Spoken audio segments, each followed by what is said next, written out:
So my name is Erickson Harrell. I'm the officer that refused to remove his mask when asked to by the police department. I'm a 15-year veteran of the City of North Miami Beach Police Department, 4-year veteran of the military. I did 4 years in the Marines. And yeah, I've been thrown into the spotlight.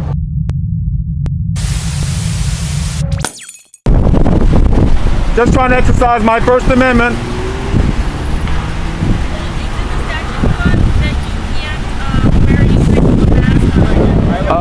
The whole, the Guy Fawkes mask, the anonymous mask, I realize there's a group of people out there, there's a culture that recognizes the mask as a form of protest, as a form of activism.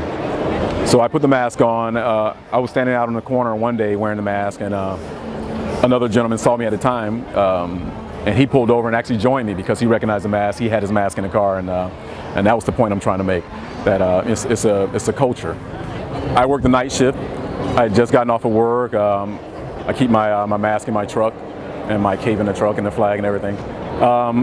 So I decided to go out there that day. I put on my mask, put the cape on, grabbed the flag, stood on the side of the road, well off the roadway. I wasn't obstructing traffic anyway.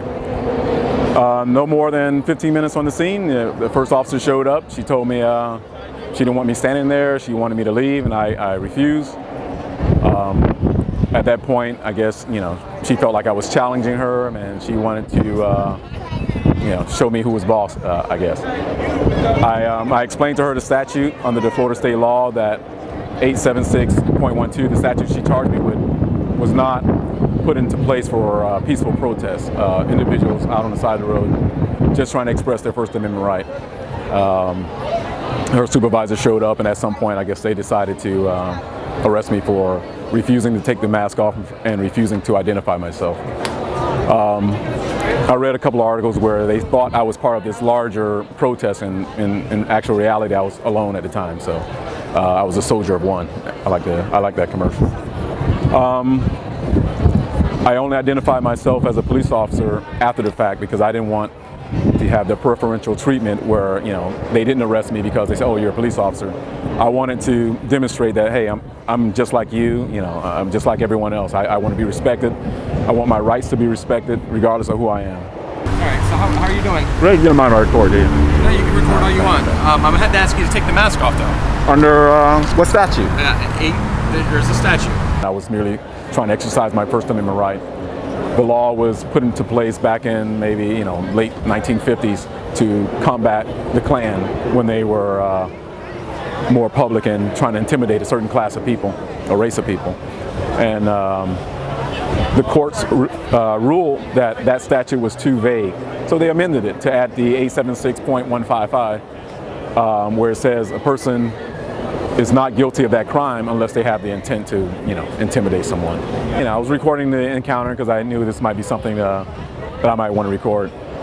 I was recording, and the sergeant came on scene. I guess he didn't like the idea I was recording, and he snatched the camera out of my hand, saying it might be a weapon. The two officers on scene, they obviously didn't think it was a weapon, and I'm currently on administrative leave, and I guess if I'm found guilty of committing this, wearing a mask in public, my agency can, I guess, up into including maybe termination, other disciplinary actions, but I guess the worst would be possible, termination. So. And what you were doing, would you do anything different? No. What I was doing, I still to this day feel like it doesn't affect. It's not, that law is not in place for peaceful protest. So I would definitely, I still want to do that. And since my awakening, I've realized there's a much more of a greater issue at hand. And I try to express to them that, for me, I have a daughter, I have children, and I don't have the luxury of not being involved. I think there's a greater risk at not being involved and not saying anything to our freedom and our way of life if we do nothing. We are the frontline defenders of to support and defend the Constitution. Our job is greater than just arresting people for petty crimes like marijuana. Our job is greater than writing tickets for speeding. Our job is to protect the unpopular speech, the First Amendment, the Fourth Amendment. And I would just implore them to get involved and, turn off the television, turn off the sports, and really live for the oath that they took an oath to, their city, their country. I think fear keeps a lot of people back from doing what they do, and for me, I've lost my fear. Now that I realize there's a war coming, and we're in the midst of it, and I no longer can be afraid. So, it's time to fight.